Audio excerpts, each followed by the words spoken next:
गोवर्धन पूजा की कहानी में हमें दो विपरीत दृष्टिकोण दिखते हैं। एक ओर है इंद्र का अभिमान, दूसरी ओर है वृंदावन के सरल ब्रिजवासी। कृष्ण ने ब्रिजवासियों से कहा कि वे इंद्र की बजाय गोवर्धन पर्वत की पूजा करें, क्योंकि वही उनकी भूमि और पशुओं को पोषण और आश्रय प्रदान करता है।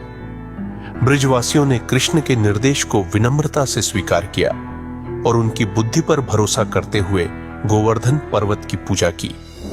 यह देख इंद्र को क्रोध आया और उन्होंने ब्रज पर भयंकर बारिश और तूफान भेज दिया।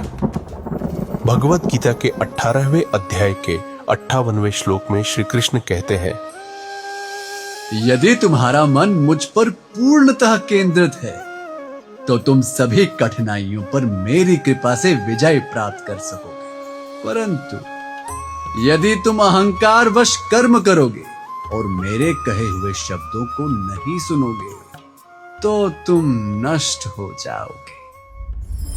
कृष्ण ने अपना वादा निभाया। उन्होंने गोवर्धन पर्वत को उठा लिया और पूरे गांव को उसके नीचे शरण दी। ब्रिजवासी, जिन्होंने कृष्ण के वचनों में शरण ली थी, इंद्र द्वारा बनाई गई बाधाओं को पार कर गए। दूसरी ओर इंद्र को अपने अहंकार का फल भुगतना पड़ा। अंत में उन्होंने अपनी गलती समझी और कृष्ण के सामने नतमस्तक हो गए। गोवर्धन पूजा का संदेश स्पष्ट है। हमें इंद्र की तरह अहंकारी नहीं, बल्कि ब्रिजवासियों की तरह विनम्र रहना चाहिए। यदि हम कृष्ण के ज्ञान को थामे रहे और उनके प्रति सचेत रहे, तो वे हमारा मार्गदर्शन करेंगे और हमें परेशानियों से उबारेंगे, जैसे उन्होंने गोवर्धन पर्वत उठाकर ब्रिजवासियों की रक्षा की थी। इस पर्व पर आइए विनम्रता अपनाएं और कृष्ण की कृपा पर भरोसा रखें। शुभ गोवर्धन पूजा।